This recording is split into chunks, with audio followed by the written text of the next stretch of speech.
महाभारत हिंदू धर्म का सबसे बड़ा ग्रंथ माना जाता है।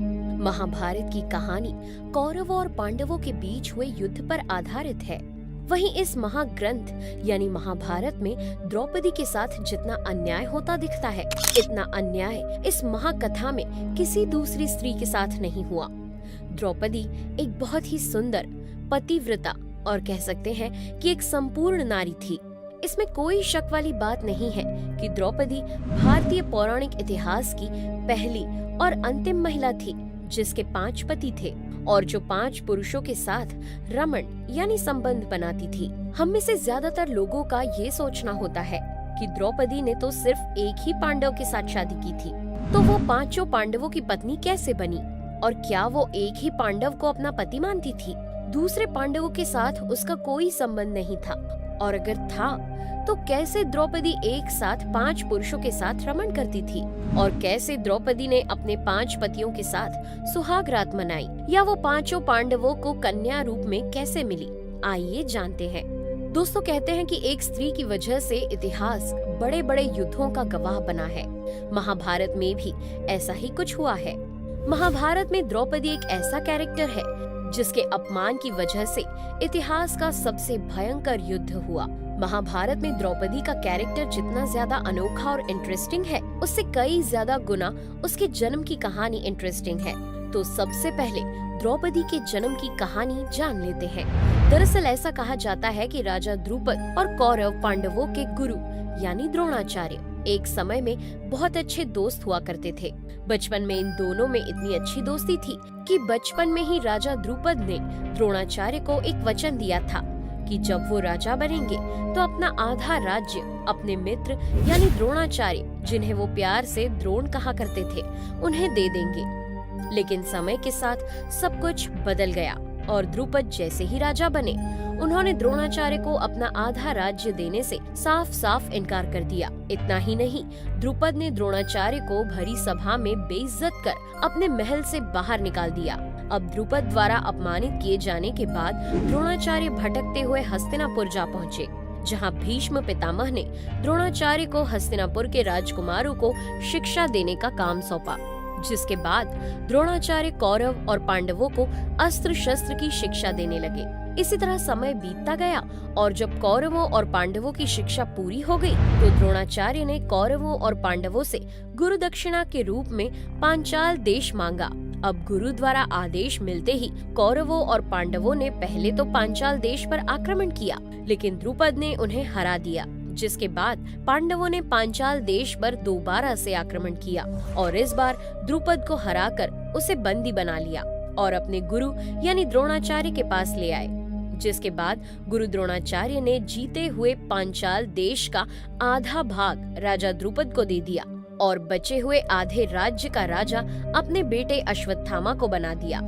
जी हाँ, अश्वत्थामा द्रोणाचार्य का ही पुत्र था। अब द्रोणाचार्य से अपमानित होने के बाद राजा द्रुपद बदले की भावना से जल उठे थे, इसलिए वो एक ऐसा बेटा चाहते थे जो उसके दुश्मन यानी द्रोण का वध कर सके। इसके लिए उन्होंने एक ऋषि के कहने पर पुत्र प्राप्ति के लिए यज्ञ शुरू किया और इसी यज्ञ की अग्नि से पुत्र धृष्टद्युम्न के साथ एक पुत्री द्रौपदी का भी जन्म हुआ। मोरनी सी आंखों वाली सावले रंग की द्रौपदी बिल्कुल किसी परी जैसी थी, क्योंकि यज्ञ की अग्नि से द्रौपदी का जन्म हुआ था और यही कारण था कि द्रौपदी को यज्ञ सैनी नाम से भी जाना जाता है, क्योंकि द्रौपदी एक दिव्य रोशनी की तरह हवन कुंड से प्रकट हुई थी। अब द्रौपदी के बड़े होते ही राजा द्रुपद ने अपनी बेटी के विवाह के लिए स्वयंवर का आयोजन किया। स्वयंवर के दिन एक के बाद एक सभी राजा, महाराजा और राजकुमारों ने ऊपर घूमती हुई मछली की आंख पर उसकी परछाई को नीचे पानी में देखकर निशाना लगाने की कोशिश की, लेकिन कोई भी सफल नहीं हुआ। इसलिए वो सभी एक एक कर अपने राज्य वापस लौट आए। अब इन हारे हुए लोगों ने जरासंध, शल्य, शिशुपाल और दुर्योधन के साथ कौरव भी शामिल थे। कौरव के हारने के बाद ही ब्राह्मण के रूप में आए अर्जुन ने तैल पात्र यानी पानी से भरे बर्तन में मछली की परछाई को देखते ही एक बार में ही मछली की आंख में छेद कर दिया। इसके तुरंत बाद ही द्रौपदी ने आगे बढ़कर अर्जुन के गले में वरमाला डाल दी। उधर राजा द्रुपद को ये चिंता सता रही थी कि आज बेटी का स्वयंवर उनकी इच्छा के जैसा नहीं हो पाया, क्योंकि राजा द्रुपद की इच्छा थी कि उनकी बेटी की शादी एक वीर योद्धा राजकुमार के साथ हो। लेकिन राजा द्रुपद ये नहीं जानते थे कि ब्राह्मण के रूप में नजर आ रहा ये साधारण सा इंसान कोई और नहीं बल्कि पांडु पुत्र अर्जुन ही है। अब हम जानेंगे कि अर्जुन के साथ शादी होने के बाद भी द्रौपदी का विवाह पांचों पांडवों के साथ कैसे हुआ। दरअसल उस रोज पांचों पांडव अपनी माता कुंती के साथ जंगलों में एक छोटी सी कुटिया में रहा करते थे। पांचों पांडव दिन भर भिक्षा मांगकर शाम को घर लौटते और इस भिक्षा को माता कुंती पांचों पांडवों में बराबर बराबर बांट देती थी। स्वयंवर के बाद भी पांचों पांडव द्रौपदी के साथ माता कुंती के पास जाने के लिए निकल पड़े और कुछ समय बाद ही पांचों पांडव द्रौपदी के साथ जंगलों में मौजूद अपनी कुटिया में माता कुंती के पास पहुँचे। दरवाजे के पास पहुँचते ही अर्जुन ने बाहर से ही माता कुंती को आवाज लगाई और कहा कि माँ देखो, आज हम लोग भिक्षा में क्या लेकर आए हैं। और क्योंकि माता कुंती कुटिया के अंदर थी और खाना बना रही थी, इसलिए उन्होंने बिना पांडवों की तरफ देखे कहा कि भिक्षा में जो कुछ भी लाए हो उसे आपस में बराबर बराबर बांट लो। माता की हर बात, हर आदेश का पालन करने वाले पांचों पांडव माता कुंती की ये बात सुनकर हैरान रह गए। बाद में जब माता कुंती ने भी बाहर आकर द्रौपदी को देखा तो वो भी चुप पड़ गई और सोचने लगी कि ये उसने क्या कह दिया। जिसके बाद माता कुंती ने कोई ऐसा रास्ता निकालने के लिए कहा जिससे द्रौपदी के साथ भी कोई अन्याय न हो सके। इधर जब ये बात राजा द्रुपद को मालूम हुई तो वो भी परेशान हो गए और उन्होंने अपनी सभा में बैठे भगवान श्री कृष्ण और महर्षि व्यास से कहा कि धर्म के अनुसार किसी स्त्री के 5 पति कैसे हो सकते हैं। तब महर्षि व्यास ने राजा द्रुपद को बताया कि द्रौपदी को उसके पिछले जन्म में भगवान शिव ने ही ऐसा वरदान दिया था। भगवान शिव के उसी वरदान की वजह से आज ये समस्या सामने आई है और भगवान शिव की बात अन्याय कैसे हो सकती है।